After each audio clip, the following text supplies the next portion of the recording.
Hello and welcome to Landscape Photography World, the podcast for everyone passionate about landscape photography. I'm Grant Swinburne and I'll be your host on this show discussing the wonderful world of landscape photography. This time I'm talking to Benjamin Mays about his landscape photography journey. Ben is a young self-taught photographer based in Sydney, Australia. He has a particular passion for both big and small landscapes, evoking a sense of inspiration, wonder, awe and curiosity. A diverse approach in photographing natural places and shooting well outside golden hour into harsh light, which helps him capture unique ways of seeing our world. Ben talks about how he's decided to pursue photography as a career straight out of school, and about an incredible adventure in the Blue Mountains, which he'll remember for a long time. I hope you enjoy the show. G'day, Ben. Welcome to the podcast. How are you doing? Hey, I'm well, thanks. Thanks for having me on.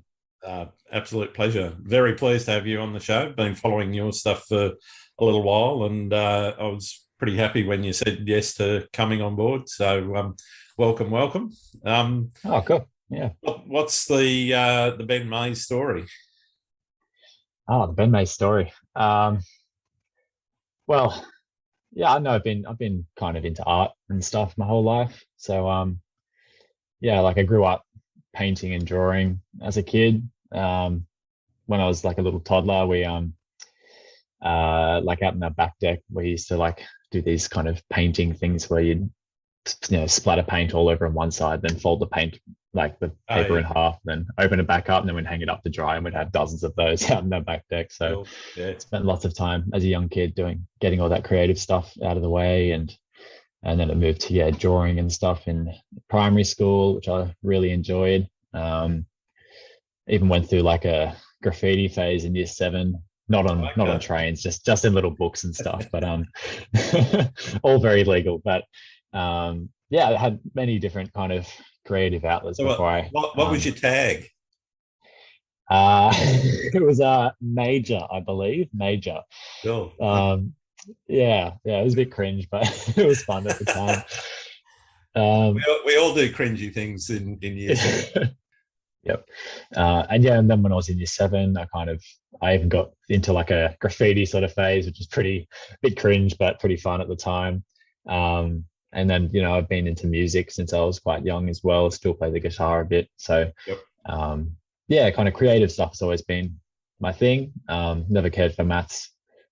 So, and then eventually when I was about 14, I'd say in year 8, I found photography, picked up my dad's old Nikon D70, I think it was. Oh, wow. Okay. 6 megapixel kind of thing, which he got in secondhand off someone.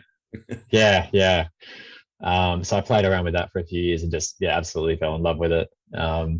Taking torch long exposures in the backyard and cool. doing the classic kind of steel wool spinning stage, which is always fun. But yeah, and then my grandparents live up in the Blue Mountains up in Katoomba, so we typically go up there a couple of times a year. And so doing kind of the walks around there that I'd always done, but taking my camera with me was kind of the start of really enjoying nature photography. And then in 2015, my family went on a holiday to New Zealand, and I got to photograph, Milford Sound and all that kind of thing. And yeah, that was just when I really just started being really, really passionate about it. I was on like a Nikon. Easy to get passionate about it in New Zealand, isn't it? Oh yeah, absolutely. It was my first time, because Australia, except for Tasmania, really just has kind of glorified cliffs instead of mountains. So yeah, being able to go to Milford Sound and stuff and see, true fjords and mountains, snow-capped peaks and all of that was just incredible. So that really kind of ignited. You realise how small the mountains in Australia are, don't you? Yeah. They've got their own beauty, but they're just, in terms of scale, they're not the same. So kind of from there, I really just kind of hit the ground running. I was on my old Nikon D5200 and Takina 11-16 for a while, which is a pretty classic lens for a crop sensor lens for us landscape photographers. And then I was just getting more and more keen for it as I got older. I did it for my HSC body of work for visual arts in year 12, um, which was really fun, which I also combined with, some oil painting and charcoal drawings and stuff. But then once I left school, I was just, all in with landscapes. I was, dead broke. I had no job or anything like that straight out of school, but I was just spending, the $10 I had in my bank account to get for petrol so I could drive down to Kiama for the high cloud sunrise that was happening the next day, that kind of thing. Like there was a fire under me and I could just, couldn't not shoot. So I had a very productive year in 2019. And just 2019 was just when it blew up, I'd say. Is like start of the year, I spent a few days up in the Blue Mountains in like a week of really stormy weather. And I got some images up there that are still some of my all-time favorites, which includes my image Mutant, which is one with like the lightning inside the cave, an incredible sunset at the Three Sisters and light beams in the valley and all this, this crazy weather that's made for some really great photos. I met up with Luke Sharkey in Tasmania and in October of that year as well. Got just incredible conditions, which was thanks to his weather forecasting. We had to completely change our itinerary, and just go with the classic Tasmania volatile weather the entire week. But I got to become friends with Luke Sharkey is like one of Tasmania's biggest tourism landscape photographer, and just got to make some really cool things happen. Ended up deciding against studying uni, and now I'm just shooting full time. Nice. Yeah. So, I guess what was it about that fire in your belly that made you say, okay, this is for me? What is it? Is it the feeling you get when you're out shooting? Is it the Insta fame? Is it what is it that really gets you going? It definitely wasn't the Insta fame at the time. I was at a measly about 1,200 followers at the start of 2019, I think, which took about 5 years to get there. Yeah. It was just because, I've always frothed on, creative stuff. And this is something that I'd followed, landscape photographers who I'd been greatly inspired by. I followed very closely for a few years. And being, a high school student, I had, commitments, so I couldn't just chase conditions or afford to upgrade my gear or go on trips or anything like that. So once I got out of school, all that built up energy towards being inspired by my favorite photographers, just kind of exploded into me just making the most of every opportunity I can and shooting as much as I possibly could. And I still have maybe not quite as much motivation because I've, visited some of those spots many times, like a whole bunch of times now and stuff. But I'm still, just as passionate about shooting these days because it's all I know now. It's just what I love. That's absolutely awesome. So what are the things that you're looking for in a composition or looking for when you're out, other than, when you get great conditions, you get great conditions, and as long as you kind of know what you're doing, you can point the camera anywhere. But what is it that you are looking for when you're trying to pull together a comp and make that image something special? Repetition and patterns is something that I really look out for, and whether that's in a wide angle kind of leading line kind of near to far sort of thing, or if that's just like an intimate abstract kind of shot where there's lines in the rocks that mirror each other in a really fascinating way, and you get out the mid-range to telephoto sort of lens and focus in on that. Often it's patterns and consistencies and textures or interesting relationships with textures and shapes that is what catches my eye. And to start with, I was definitely just only pretty much going for those epic dramatic wide angle shots, which I still really love to shoot. But more and more over the last kind of 2 years, I've just really fallen in love with intimate and abstract sort of nature photography as well. So, if there's a really fascinating subject that would get drowned in a wide angle shot, I much more prefer to isolate it and explore its intricacies, and just show that off as a subject in its more subtle and quiet beauty rather than just the in your face kind of epic scene. Sure. So yeah, I'll go kind of 50-50 between those two kind of approaches these days. Depends on, yeah, just really depends on what's presented to me.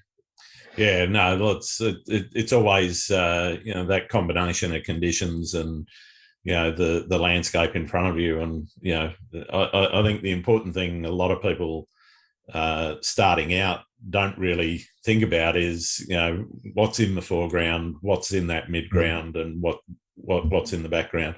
But most of all, what's the subject? What's the story that I'm trying to tell? And I Yeah. think, unless you can sort of piece those elements together, it's tough to make a really good shot. Yeah, absolutely.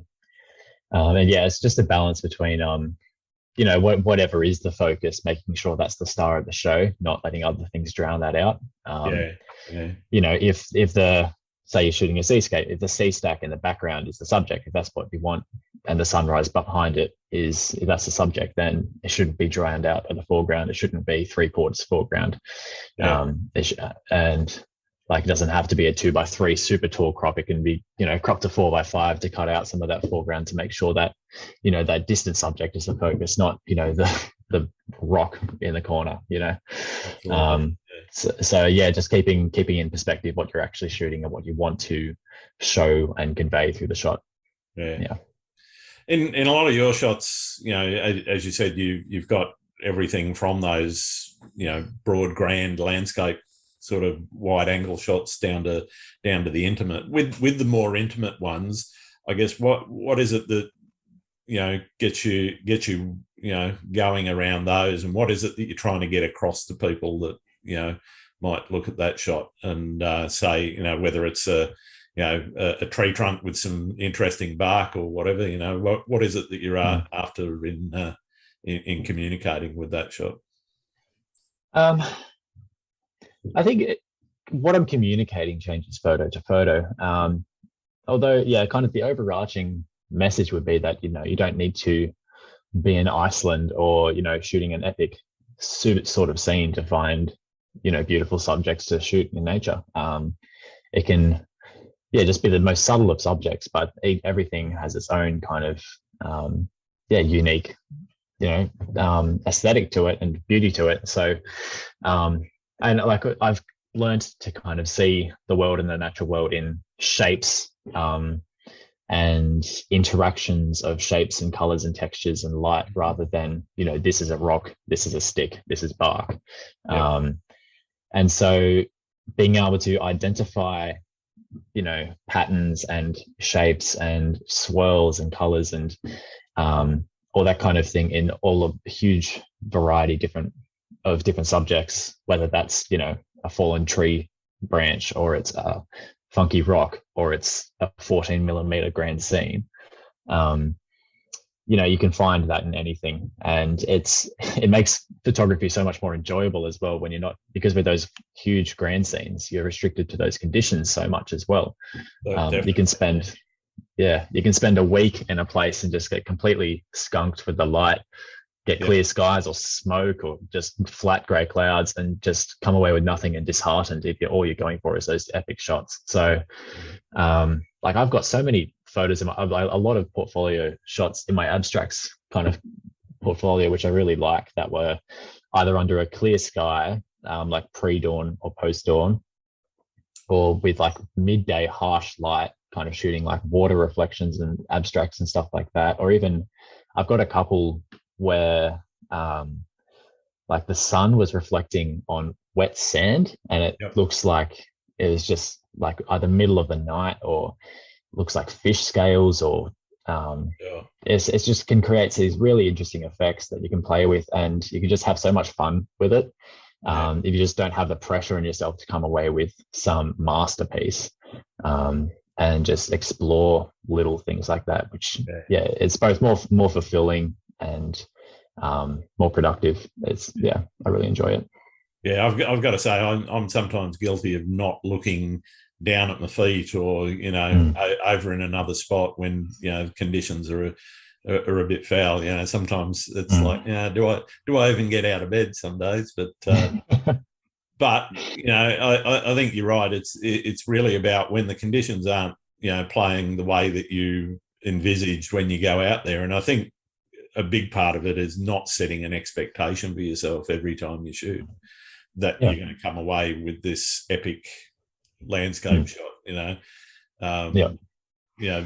Because I was talking to somebody else a few weeks ago, and one of the things that I think it was Glenn Crouch, and he was saying that when you see those super burner skies and so forth, they are actually rare when you look at every day of the year, 365 days of the year. You might get a dozen of those if you're lucky. If you're lucky, and you get being out at the time that they happen as well, you might get 5. Yeah. Again, if you're lucky. And then you look at a photographer's portfolio and it looks like it happens every day. Yeah, it happens every day, yeah. Because they're the ones they're showing, Yeah. That's exactly it. But and I think particularly for people that are new to the game, it's really important to notice what's around you when conditions aren't right, so that you can actually pick up some stuff. And it might only be B-roll, it might not be your most spectacular image, but to be honest, a lot of those images are very saleable. You see a lot of those turning up on people's walls because they like that pattern or the colors or whatever. Yeah. And for me, I like, if you look at it from a fine art printing perspective, like I feel like, if you look at what art sells the most in terms of painting and stuff, it's the really simple, basic paintings. It's not these, the old, romantic style paintings by Turner and Bierstadt. They're not the ones selling, or I mean, they do because they're renowned. But these days, like, popular paintings that someone will buy to put on their wall would be very minimal and abstract. So it translates well for photography as well. It's not like, to me, like those grand epic stuff, they're great for Instagram. They're great for catching someone's eye and getting likes. But in terms of, sellable work, that minimal abstract stuff is just as viable. So yeah, it's definitely this, I feel like it's definitely been gaining a lot more traction in the last few years as well. Which has been really cool to see. There's been some really fantastic creative photography emerging for more and more people in the last few years. So yeah, I totally agree with that. What are your go-to places in terms of favorite like the locations and stuff for that kind of thing? Yes, well, so I'm in Georges River in Sydney, which is not near anything anything super special. I don't know. I grew up down that way myself, and there are some special spots if you know where to look, and if you know what you're after. Yeah.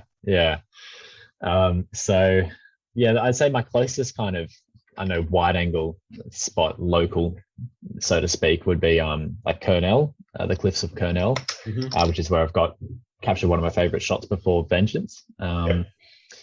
And I mean, like, just the beaches around there you can use for abstracts and just water textures and all that kind of thing. Any beach or coastline you can use for that sort of thing. But yeah, and I mean, Kurnell is fantastic as well for rock textures. Like, I've gotten many of my favorite rock kind of abstracts as well around both Kurnell and then.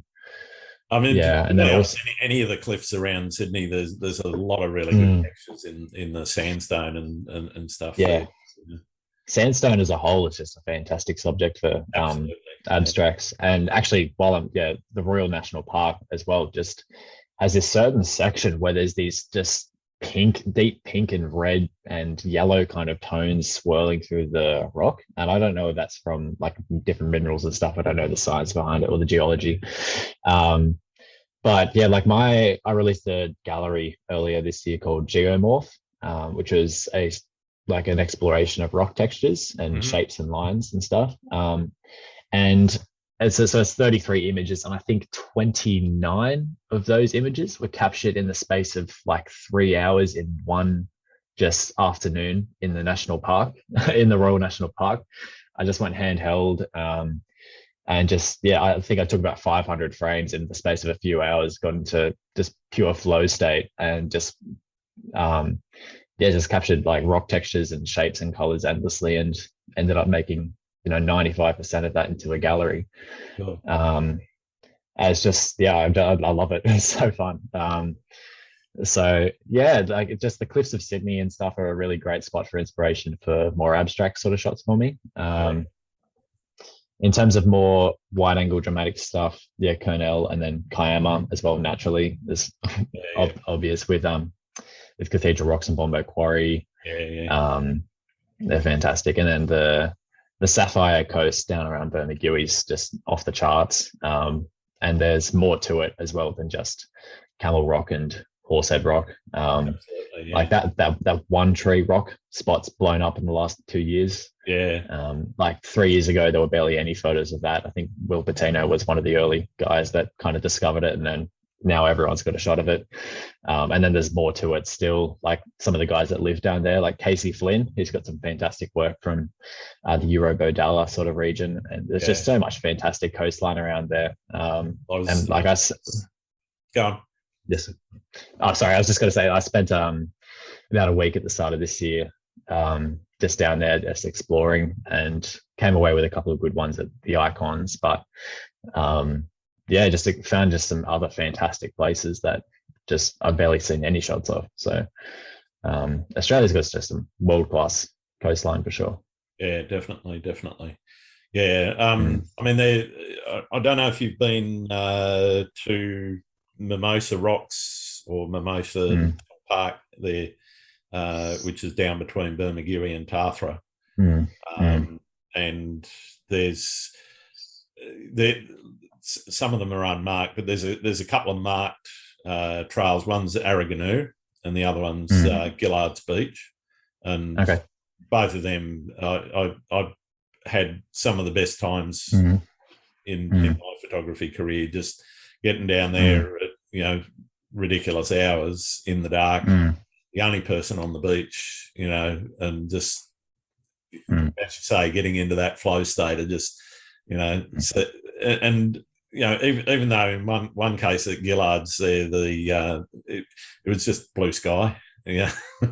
but the flow around the rocks and everything was just awesome. Yeah. And the rocks themselves, when the sun came up, they turned this really bright orange, and it was just really spectacular. So if you're down that way again, I'd definitely direct you to those two. But there's just so many more places down there. It's unbelievable. Yeah, for sure.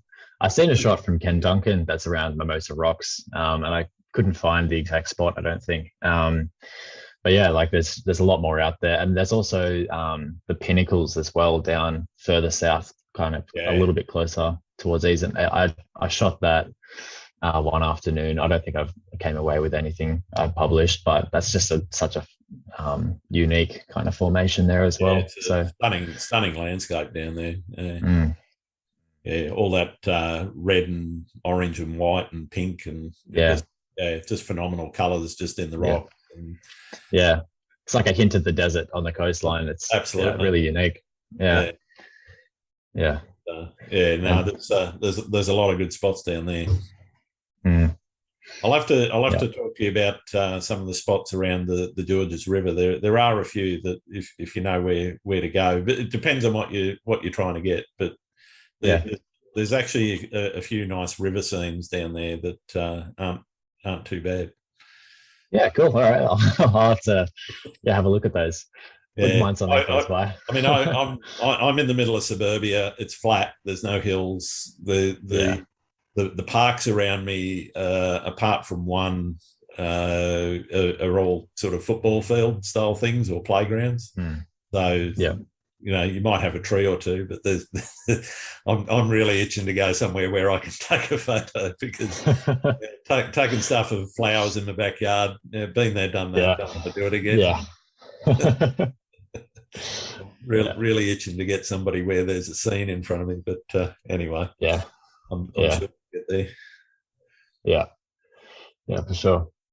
So you mentioned catching up with Luke Sharkey down in Tasmania. Are there any other photographers that you've particularly followed to learn from? I think 2019, I started shooting a lot with Matty Hopkins and Ray Chow. Hmm. Shot with them a fair bit. And Ryan McCarthy as well is used to be Horizon Photography, but now his Instagram's just Ryan McCarthy. He's into graphic design now, which is pretty cool. And then other guys like Michael Kenny, Hee Soo Chung. Only shot with him a couple of times, but um, got out a few times with that kind of crew, which is good. But I was mostly just teaching, learning myself in terms of the shooting process. Like I've never done, an in-person workshop or anything like that Yeah, before. right. And like, Luke and I, even, when we were down there, he and I have very different shooting styles. Because, he's a little bit more tourism sort of style. Yep. Whereas I'm more in sport, a little bit more influenced by kind of like the fine art American guys like Alex Noriega and Ted Gore and all of them, and Enrico Fasati and stuff.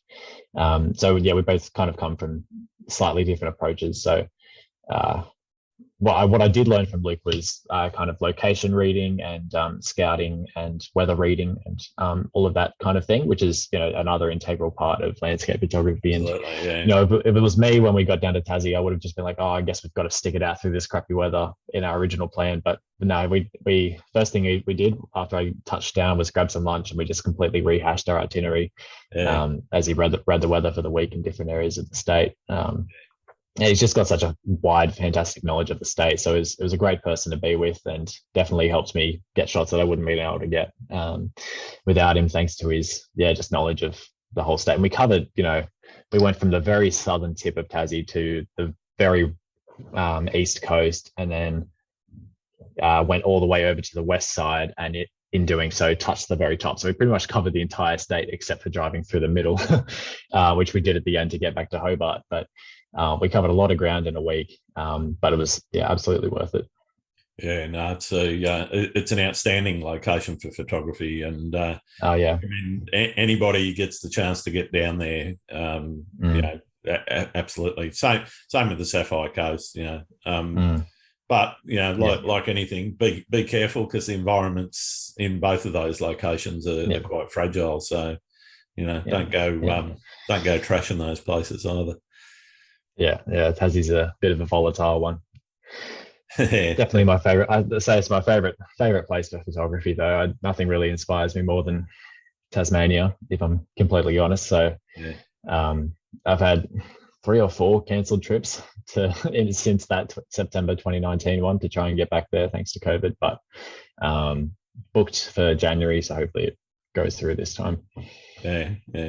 So you mentioned Alex Noriega and those guys, doing those sort of style. What is it about that style that I guess grabs your attention, and and what is it that you're trying to emulate out of that?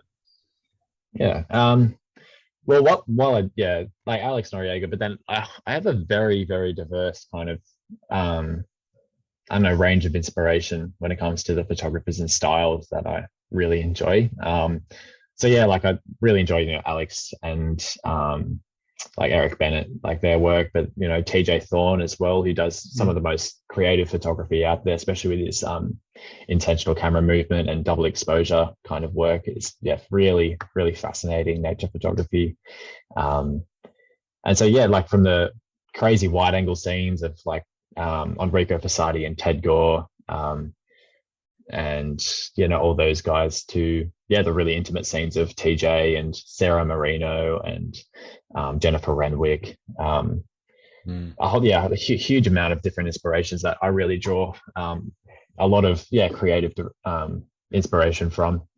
And it kind of, as I've kind of got this Frankenstein of different styles that has kind of made up my portfolio. That's good because I just enjoy so many different types. Like I think that's an important part of learning the craft as well. And I mean, honestly, it's not much different to painting and drawing either. You look at what some of the masters, and okay, you might never reach that kind of level with, painting and drawing. There's not many that can match a Rembrandt, for example. Yeah. But Yeah. you can learn a lot from how he uses light, and you can learn a lot about how he puts his compositions together and so forth. And yeah, you might then take some of that, use of light and shadow or whatever, and add that to your own kit bag. And I think the same goes for photography, that you pick up bits and pieces from different people, and at some point you kind of mold that into your style, if for want of a better term. And I think it's I think every photographer definitely goes through that sort of grab bag phase of picking bits out. And I'm always learning. I've been in photography for a long time, and it's something that I don't think, I'm always seeing new stuff that blows my mind, and I go, oh, love to be able to emulate that. How did they do that? Might hit them up on Twitter or Instagram and ask them, and not just straight out, how did you do it? But, start a conversation about, what the process was, so that you can understand it a bit better. Some people are absolutely happy to share, others are a little bit more reticent, but, Yeah. And I mean, like, it's a kind of the situation of, like, the less you know, the more stubbornly you think you know it, and then the more you know, like the more you know, the more you realize you know very little. So kind of just realizing you're not the smartest person in the room, or there's so many people who have been doing it for longer, better than me or you or anyone else. It's just, it can be like, if you get threatened by that, then that can be discouraging. But if you draw inspiration from it, it can be one of your biggest assets in emulating. And like I've got quite a diverse shooting style. I go from these wide angle shots to these intimate shots 50% of the time, which I'd say, even though they are very different, is now my style, and it kind of works together. But I've got other things that I really would love to learn, like vertical panoramas that show a kind of 180-degree scene kind of thing. Like there's a photographer from Spain, I think his name's Pablo Ruiz Garcia, and he just does these magnificent panoramic scenes that just takes a whole another level of pre-visualization. To be like, okay, this is a straight line, but if I shoot it as a pano, it's going to look like a curve framing the foreground kind of thing. And being able to shoot epic color with that much more, kind of like, say you've got a focus stack and exposure blend for 5 different things, like there's just a whole nother level of technique. And then on the other end of the scale is intentional camera movement and double exposures and all that kind of stuff, really creative abstract photography. And both are things I'd love to get into in my next trips and outings, just to further expand, my craft and the images I can offer and unique perspectives that I can offer. So it's just a matter of constantly pushing yourself, because if you settle into being happy with where you are, I mean, it's not that you should be down on yourself for where you are, but always kind of having aspirations for where you can, take it to the next level, kind of thing. Yeah, no, I'm definitely with you there. The particularly in relation to the panos, I do a lot of bracketing and occasion. And unfortunately, you almost never see any of that of my work on Instagram, because it just doesn't lend itself to being shown on a screen. It's just so hard to get that. But when you print one of those, it might be 1.5 meters long, but only sort of 20 centimeters high. It looks pretty amazing when you've nailed sort of 30 or 40 frames that you've then had to blend and focus stack, and it's a ball ache. I got to say that. It's a process. The rewards for getting through it and getting something that you're really happy with are amazing once you actually look at it. But absolutely, as I say, I just don't like the look of those sorts of things personally. That I've seen a few of them, and they just kind of they end up being kind of too small unless you can zoom right into them, and on a screen they're just hard to they're hard to portray that width of the scene without printing. Yeah, doing that kind of gallery ability on Instagram is a good help for that, because you can kind of split it across, and you can have like a whole one and then have it full size, and people can kind of swipe through the panorama almost, which is a good kind of workaround for that. But yeah, it's definitely, a lot of photography that is displayed on Instagram should be truly appreciated in bigger form, either on a website at the very minimum, and at best a print. But yeah, we live in a world of fast and easy consumption. So everybody wants it in their hand, in the palm of their hand, not on a wall, unfortunately. Yeah. Go on. Sorry, I was just going to say, I've just last kind of year, I kind of got into collecting a few photography books, and it's just fantastic to be able to flick through a photographer's work, in an actual physical book, and at a size that's much bigger than what you see it on your phone. So I've got a mini collection now, which is of really diverse sort of stuff. So if anyone listening needs the push to buy a book from their favorite photographer, I really recommend it. Absolutely. Buy some from me. Buy one of I actually don't have any books on sale at the moment.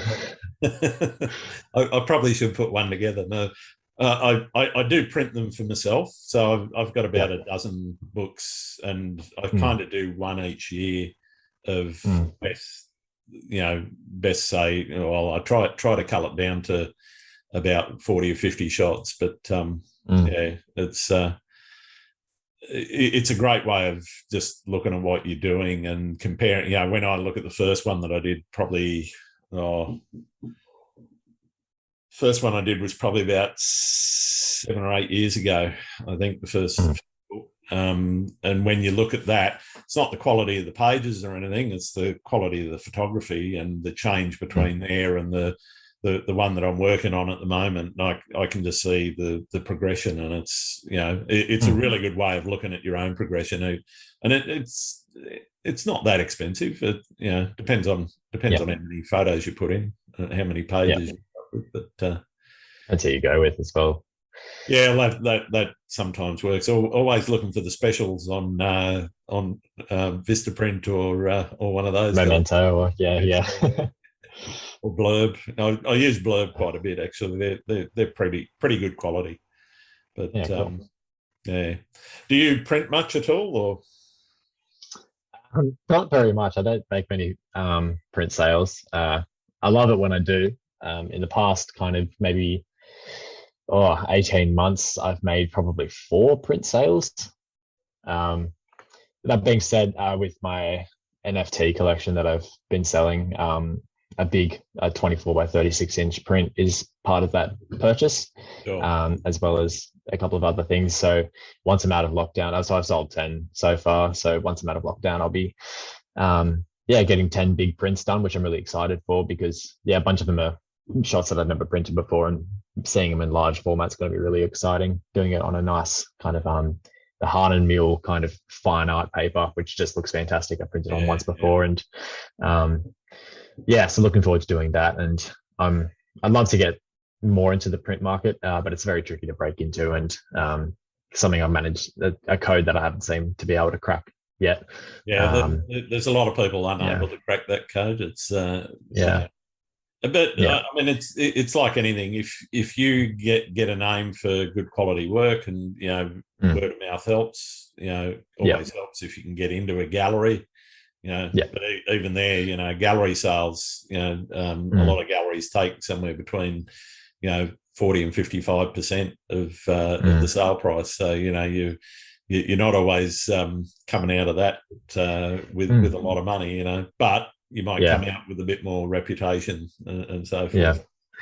Actually, that being said, I completely forgot. I'm actually onboarding with a new startup called Art Traveler, and they're kind of representing a small selection of photographers and painters and artists worldwide, and they'll be presenting those artists and photographers to art collectors and stuff. And so my photos will be with them for that, which I'm excited about. So that I completely forgot, but so that might be something where I start getting some prints through. So yeah, excited for that. Actually, I just sent them my kind of print files today. So yeah, looking forward to that kicking off. Ah, nice. That's good. Yeah. So what do they? Obviously, they're an online startup. Do they handle all the printing and distribution, etc., worldwide, or how does their system work? Yeah, so they've got they've got their printers and framers, and they'll be handling distribution and printing and all of that, and just taking it's kind of a 40-60 kind of thing. 40 going to them for the kind of compensation and stuff, because they will be presenting it to art collectors and marketing it, doing all that. Yep, sure. Fair enough. Doing all that promotion into the art world, and then I'm not sure if they'll have a gallery space. I can't remember if that was part of the plan, but they're definitely going to at least be doing a lot of promotion in collecting, like to putting it in front of the right eyes, I guess. And then handling all the printing and shipping logistics. Yeah, cool. I think that's the important thing. Getting it in front of the right eyes. That's always the hard bit.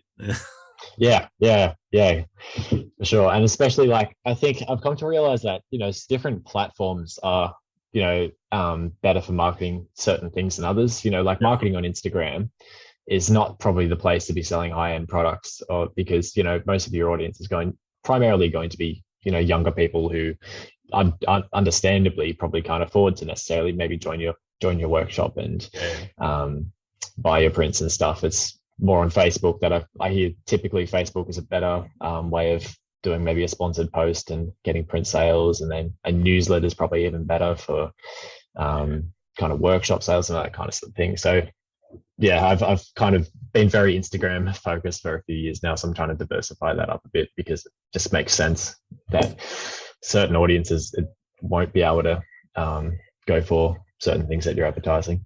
Yeah. And I think that's important in your marketing plan, is to understand your audience, understand the market that you're going for, and understand how to get your work in front of them, because as you say, it's not much point dangling your line in Instagram if your market's over in Facebook, for example. Yeah. So you mentioned NFTs. I want to have a bit of a chat to you about that. What you started in that? Oh, first off, let's rewind. Some people won't know what they are. What's a 10-second or 30-second pitch on what NFTs are?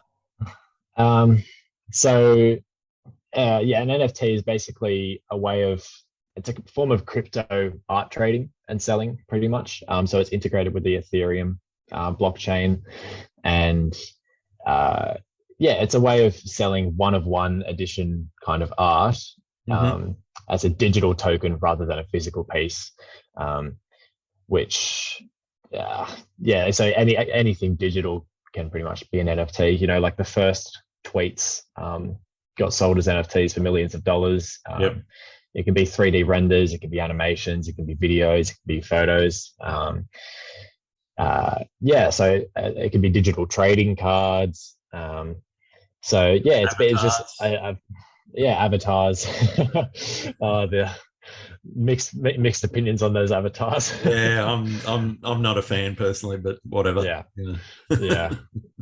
So for me, I see it as a marketplace that's naturally emerged out of people spending more and more time online in the so-called metaverse, and placing more and more value into digital assets rather than physical assets.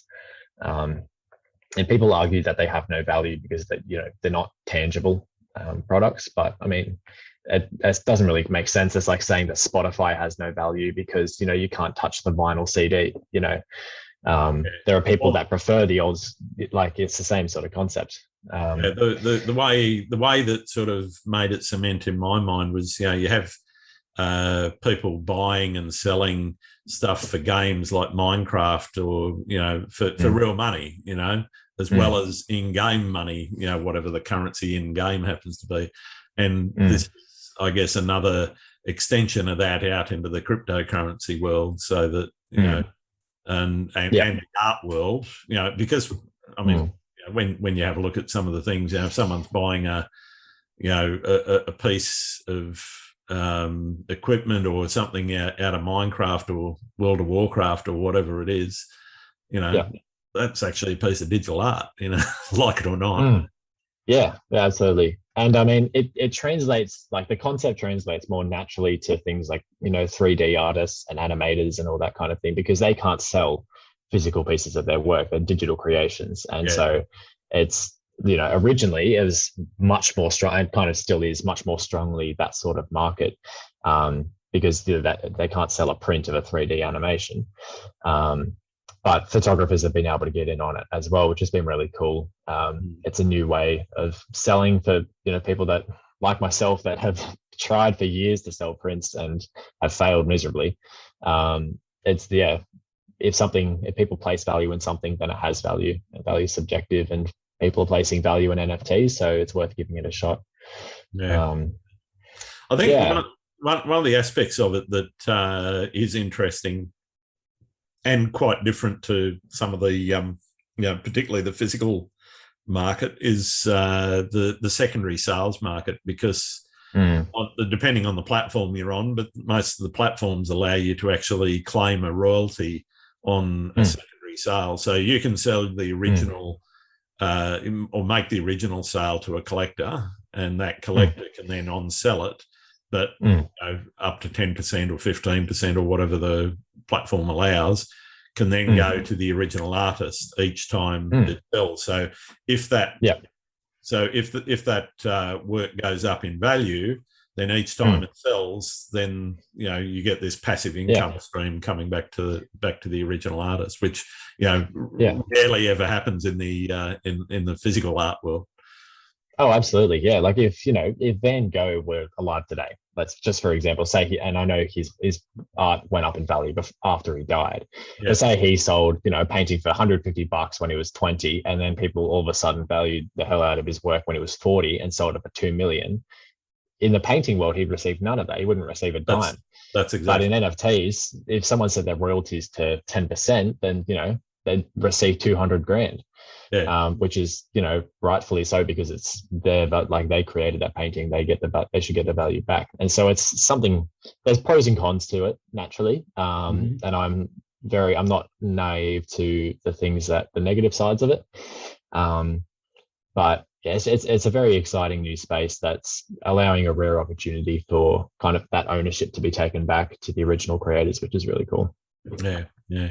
I was in a discussion in a space. Was it last week or the week before? Anyway, and one of the things that came up there was the extension into, I guess, more mainstream sales that people are more familiar with, and things like music artists. There's a couple of artists that have actually started to put up their either songs or film clips, or music clips with video and everything. But what they do is actually it's not a one of one. So I mean, you could do that, and but they're actually fractionalizing it so that you may have one of 5 million, and so they can actually sell that same piece 5 million times. And whilst the premium that they ask initially isn't that high, let's say they sell one of 5 million at $1 each, they've just made $5 million. But they're doing that literally without going through any kind of other distribution. Spotify doesn't take a cut, Apple Music doesn't take a cut, CBS Records doesn't take a cut, et cetera, et cetera.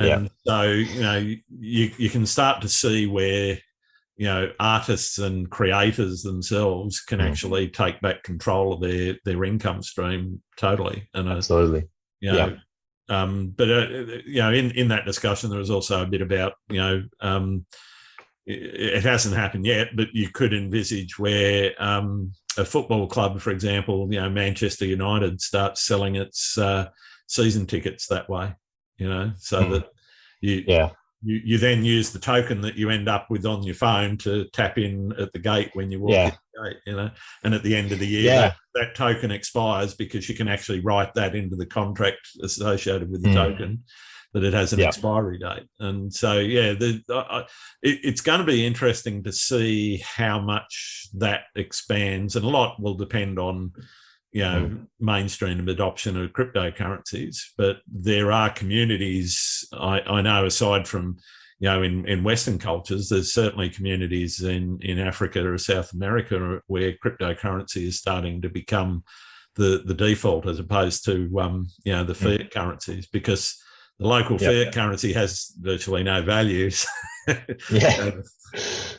It's pretty crazy. And I mean, I'm pretty sure there's a profile collection of 10,000 called the Sports Icon Lions Club. And they having one of those, I'm pretty sure they have plans for it, so that, owning one of those grants access to events and, live Ask Me Anything kind of chats with actual sports stars and stuff like that. So I think we're already starting to see the full creative use that these sort of the NFT world has. And I think the sooner it moves to clean energy sources, then I think a lot more of the world will become a lot more enthusiastic about it as well, because that's something that I was hesitant about, as well as the environment, the kind of impacts of that. But I kind of, my approach to that was how low my carbon footprint has been. I only got into NFTs due to being in lockdown, and my carbon footprint has been so minimally low because I'm not even leaving the house. That I think it balances out. It's about managing your own individual carbon footprint, and people have been running workshops for, selling out 5 to 10 international workshops a year, making an income off that for decades, or not decades, but years and years, like photographers. Which is, would emit an astronomical amount of carbon. And I haven't ever heard someone with all the flights and you're encouraging people diesel driving around in in remote locations, etc. It'd be so much more than selling out a collection of things when they start talking about it. And I've never heard a single person argue it and say oh, you're a hypocrite if you run workshops because of the carbon emitted by catching a plane. If you do both, maybe that's something to consider. Maybe you either do NFTs or international workshops, but I understand the concern, but the clean energy is on the horizon in the crypto world, and planes aren't going anywhere in terms of being not having an environmental impact. But people they're going to be having a fairly negative impact for some time. I think the other thing is that there are ways of offsetting, over and above what you might have your own lifestyle changes. And I know I'll be talking to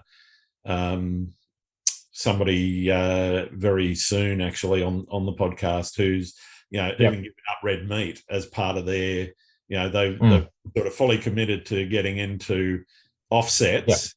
So they're paying, to offset every ounce or whatever of carbon emissions that their transactions create. But then they're also, doing things like changing their lifestyle to fully commit to being able to have a clear conscience, I guess, about using those sorts of platforms. Yeah, absolutely. And I'm with NFTs. I'm part of the Give Back to Nature group, which is donating a percentage of sales as well.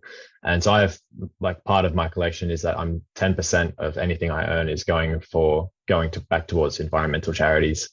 And so already I've been able to donate a grant towards 2 different charities, which has been Give Back to Nature, which cleaned up the equivalent of 2,500 plastic bottles from our beaches, and then money towards the Wilderness Society Australia, towards helping protect the Tarkine rainforest. And next I'll probably put a whole bunch towards Greenpeace, who do some just absolutely fantastic conservationist work over here in Australia and internationally. So yeah, I've been able to donate to environmental causes I've far more than I ever have before because of these sales. And so yeah, there's a lot more nuance to the discussion than the NFT carbon than the carbon footprint from a single sale. So no, definitely. And you and I are never going to solve the world's problems through talking about it here. But I think that education for people and that getting people to understand, A, what they are, B, how they're used, B, what the pros and cons are.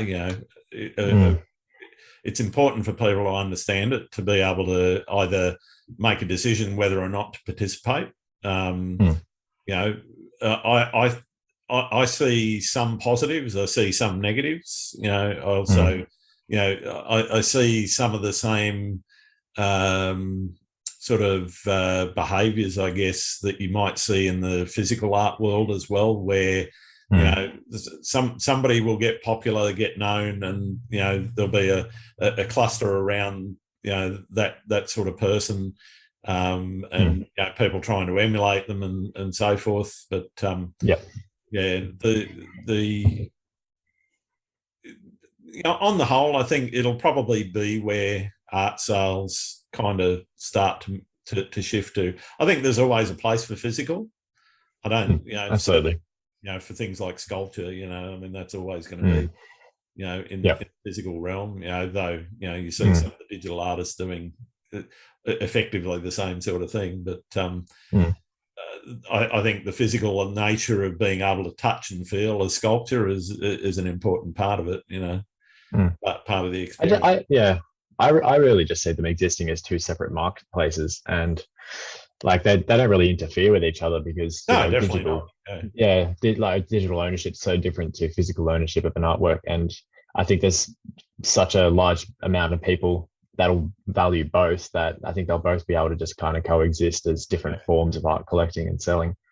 It'll just be interesting to see how it progresses. Were you across the OpenSea scandal, for want of a better word, where I saw that today? Yeah, the insider trading, that was a bit crazy. For those that don't know, the head of product for OpenSea, I believe it was snagging sales before they'd actually launched, or just before they'd launched, or just as they launched, because he sort of knew that they were coming, and so got first mover advantage and then flipped them. Wasn't flipping them for a lot, which was kind of strange. A lot of people were scratching their heads as to why somebody that it was in a position like that was doing what they were doing. But I guess that sort of behaviour, and I've seen a few others where people have been convinced into selling their art collections, their NFT collections before release, and then them being flipped for a significant profit. Not allowing the market to be the market. Do you see regulation being an answer to that, or do you think that regulation is just going to be very difficult? It'll be difficult, but I think it'll happen eventually. As it becomes more and more widely adopted, which we're seeing, with Visa bought a CryptoPunk, which, to those who aren't familiar, CryptoPunks is the biggest NFT collection out there. It's 10,000 little avatars that are going for millions of dollars. And, Macquarie Bank, I think, has started accepting Bitcoin and stuff like that. So I think as it becomes more and more widely integrated and accepted and normalized, there's got to be regulation. There's regulation that happens in the standard financial world, and there's serious punishments for insider trading. So I think it's the Wild West in NFTs at the moment, and it definitely is. People can kind of get away with a lot right now, but I think at some point it's going to be regulated a lot more. I can see, like there's a dark web. I can still see the black market still, carrying on as there always will be, there's black market in the physical, and I'm not necessarily talking about the physical art world, though. There's definitely a black market there in some cases.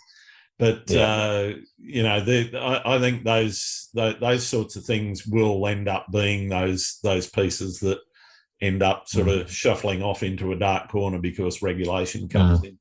I mean, I know I was in a conversation that was talking a bit about the tax implications of buying and selling NFTs and so forth, and the profits that you make out of that being attributable in Australia anyway to capital gains tax and similar sorts of things overseas, and all of the I know all the tax officers, they're already starting to make their sort of stake their claim that, well, it's money, so we want some of it. And once the tax office has taken notice of it, you can guarantee the banks and everyone else will, and that'll bring regulation. I think you nailed it there. Yeah. All right. Well, getting back to the photography side of things, it was an interesting little detour, but what do you think you've learned about the world through photography? I've definitely gained a much stronger appreciation through of the natural world, and just seeing things differently, really. And I mean, that's a bit of a cliche answer, but it's true. It's very much true.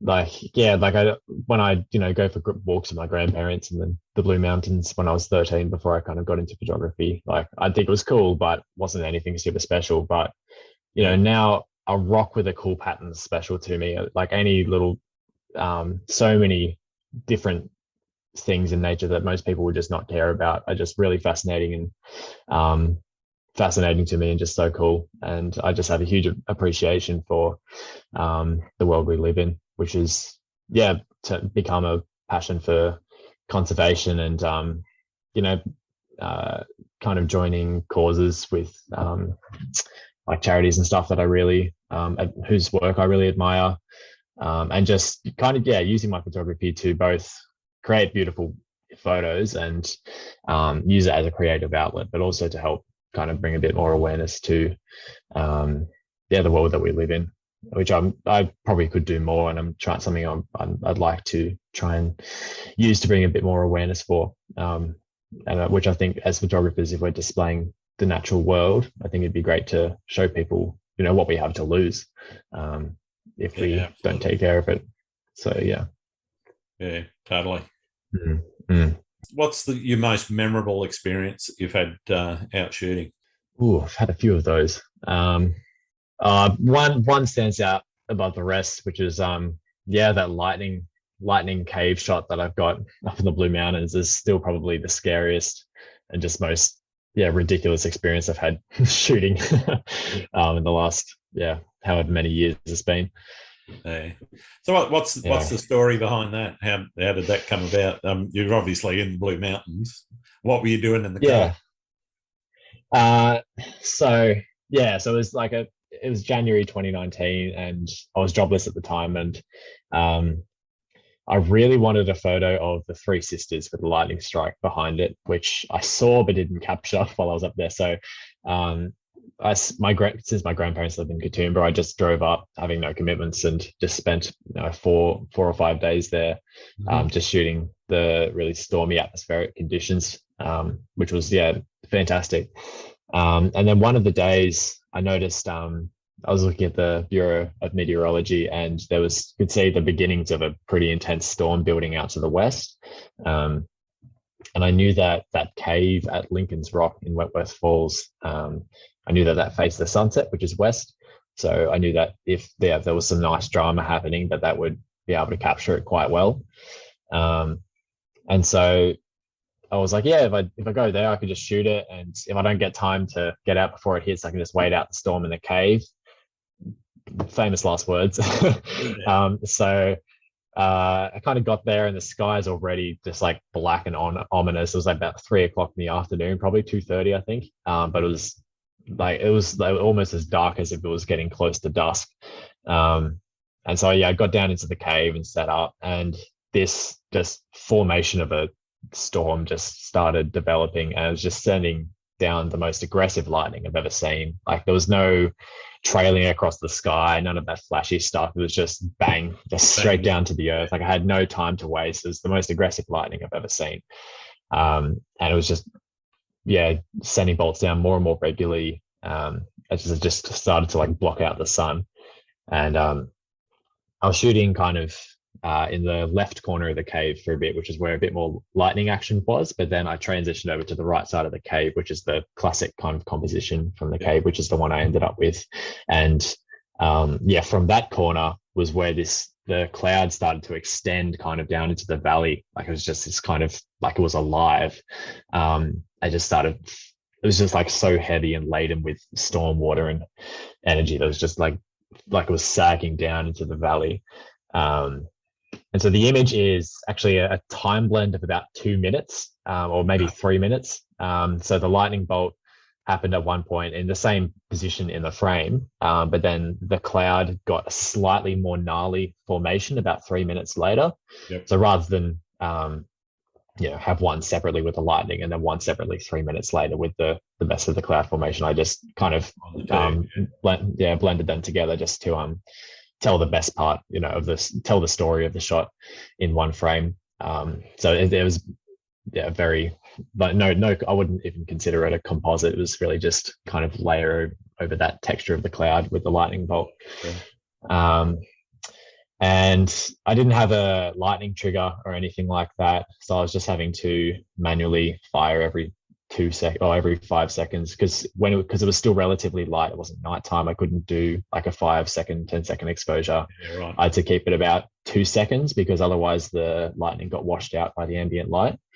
So it took a lot of frames. And then eventually just turned into this wall of water, like that was just coming towards me. There was no visibility. And then it just hit, like it was like a barricade. Like it's just getting blasted by sideways rain and like grit. Like it was just so much dirt being blown in as well. Like it was kicked up from around me. And like I had this tiny little pathetic umbrella and that was being blown inside out from the wind bouncing off the back of the cave and then into my umbrella. So it was just like, made completely useless. I was just pummeled. I was just sitting in there getting pummeled. And there's off in the right corner, there's a slightly lower little bit that you can sit in. So I tucked myself into there. And there's still a hole that like right in front of that. So I wasn't really protected from the elements at all. I was just kind of sitting there with my umbrella flailing inside out all the time. And my camera gear I had at the time was just like in a kind of sling over shoulder bag. So that was sitting next to me with like water pooling up around it and like starting to absolutely soak it. And I was just praying for like 30 minutes, like just hoping that I'd get out alive because it was absolutely terrifying. Yeah. And it's just, I could just hear constant lightning. And after maybe 25, 30 minutes, the rain died down to not bucketing, but just standard kind of rain, and the wind was still strong, but not as strong. So I scrambled out of there, and the cave, for people that aren't familiar with it, you've got to kind of climb up about 2 meters up this kind of jagged rock to get into it. So I scrambled down that facing outwards and lost a few pieces of like kind of filter cases and stuff to the wind, cut myself up a little bit getting down. And then just to the left of that cave is a much larger cave that's just directly on the ground. You don't have to climb up to it. Yep. So I sheltered in there for a bit longer just to wait till the rain and lightning died down more. And then after maybe another 30 minutes or so, maybe 40, I can't even remember the time, just it's a bit of a blur in my brain, but probably between 20 and 40 minutes, the rain died down enough for me and the lightning wasn't so regular. And so I decided to sprint up and make a dash for my car, which was, these caves are below a big flat kind of open cliff top. And my car was kind of maybe 100 meters away or so from the edge of the cliff top. So I decided to make a dash for it. And as I'm running across this open, completely exposed cliff top, I realized I'm holding both a metal umbrella and an aluminium tripod in my hand, like a walking metal conductor, this lanky guy with 2 lightning rods in his hand. So I'm freaking out. but I've got no choice but to try and make it to my car. Yeah. And so I cross the cliff, make it to my car, and as soon as I reach my car, a bolt strikes about 50 meters away from me at the Oh, top of the wow. cliff. It was like this deafening crash, and it just sent me into overdrive. I was just like so close. Yeah. And so I just like chucked my tripod and umbrella away from me, just like get this crap away from me. I started fumbling with the keys, and I'm just Oh, you like still weren't shaking. in the And car when that happened. Wow. yeah, I was standing outside. I hadn't even made it into the car at that point. I'm fumbling with my keys and just like yelling with adrenaline and shaking. And eventually I managed to get inside and like just chucked my camera and everything and tripod and everything in and just sat down and was just like, what just happened? you know, Wow. um, it's the kind of thing where like you go on a crazy roller coaster and your body can't process it, but it was that times 10. Yeah, nice. And yeah, I was shaking for a few hours afterwards. Like it was probably a bit of a traumatic experience, I'd say. Yeah. Like it's a funny, crazy story to tell now, but at the time I was struggling. Yeah, it Um, would have been pretty intense. That's yeah. insane. That's absolutely insane. Yeah, and my grandparents, having lived there since 2008, I'd say they reckoned it was probably top three most aggressive storms they'd ever seen up Yeah. there in a decade of living in the Blue Mountains. They reckon it was one of the three most insane storms they'd ever seen up there. And driving back on the highway from Wentworth Falls, there was just debris everywhere, and there was emergency vehicles driving up and down the highway, and I imagine the SES would be busy that day. Yeah. Yeah. And I also actually, as another crazy thing, and I found out later that if lightning, so a cave is one of the worst places you can hide out a lightning storm in, because apparently if lightning strikes the cliff top above the cave can act like a spark plug. Oh, So, nice. Wow. and that bolt that struck about 50 meters away from me would have been pretty damn close to exactly the top of the cliff where I was. Yeah, wow. And so I don't like to think about what would have happened if I was still in the cave. So I was very, very lucky to come out of it unscathed, albeit without a few scratches. But yeah, at least I came with a shot. So we got something to show. That's the main thing. Something to show for it. Yeah, it wasn't fruitless at least. Yeah, So yeah, it's those sorts of stories, though, I guess, make those shots even more valuable to you, because of the experience of it, Yeah, that's awesome. Yeah, So, it was crazy. what aside from running away from lightning, what do you like to do when you're not out shooting? What am I not out shooting? Well, during COVID, the last couple of months I've just naturally spent a lot of time inside. But before this kind of lockdown for the last few months, I was really just getting into casual hiking, just without my camera, just really enjoying it. The Royal National Park, doing the coast track from Bundina to Otford, did that a couple of times.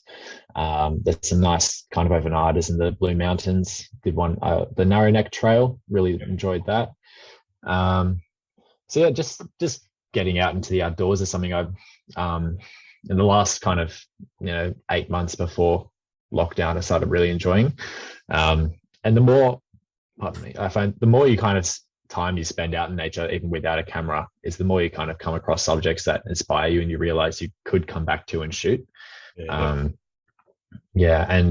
that time where I spent a few hours in the national park and got 28 portfolio shots for that gallery, I believe like that was fostered by having walked past that section about 3 or 4 times from doing the coast track, and just doing national park walks. So I'd seen those textures a bunch of times and taken photos with my phone and stuff, but having developed that familiarity is the word, and just walking past it and seeing it as a potential subject just really fostered this amazing kind of really productive session of kind of helped me get into that flow state when I did eventually come back to photograph it.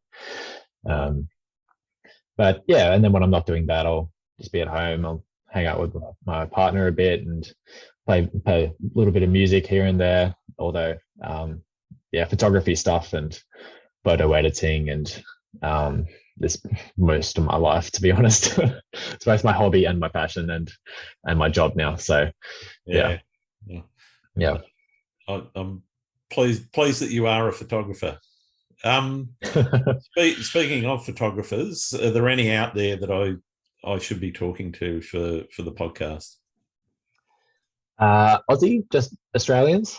No, it doesn't matter. I'm Doesn't matter. it's landscape photography world, so I'll talk to people from Okay. anywhere. As long Well, as they can speak some form of English, I'll be happy to talk to them because I don't speak too many yeah. other languages. Well, let me think. Yeah, So take your many time. good We can people out there. edit out Yeah.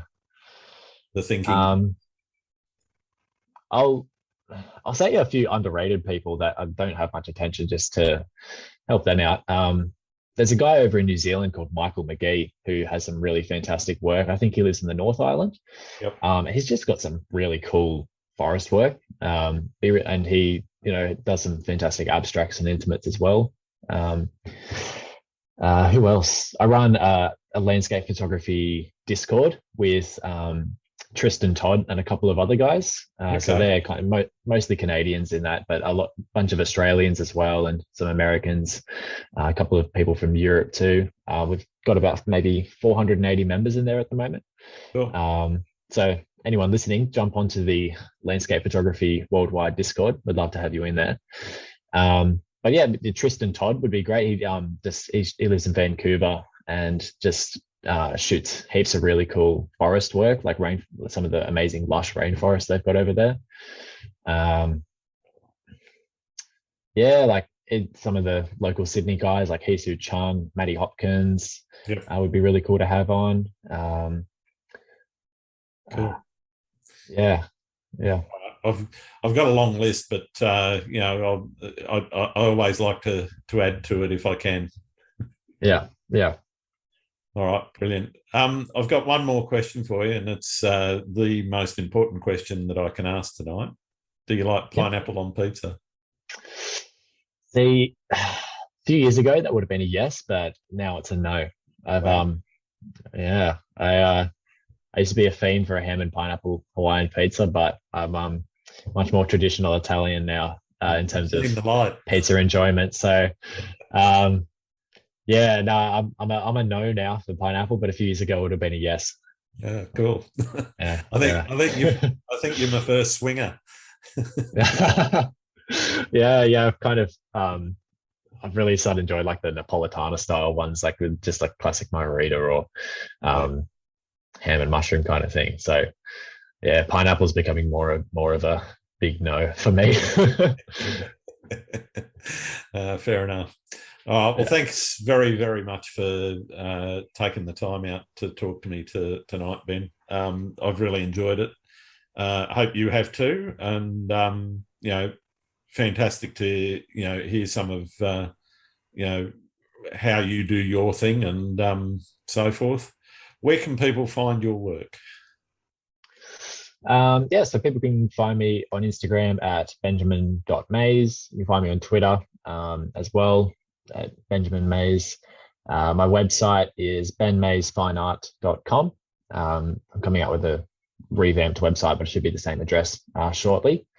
I'm on Discord in that landscape photography worldwide chat that we run, which is really cool, and Facebook as well at Ben Mays Photography. But yeah, that's about it. Sounds good. Thanks for having me on as well, Grant. Really appreciate you taking me on. It's been a good chat. Yeah, thanks very much for coming. It's been great. Yeah, no worries at all. Thanks again for listening to Landscape Photography World. I hope you enjoyed the show and keep listening because I'm going to be joined by some great guests in upcoming episodes. You can find my work in this podcast at grantswinburnephotography.com. I'm also on Instagram, Twitter, and Facebook. I'm Grant Swinburne and hope to see you out shooting soon.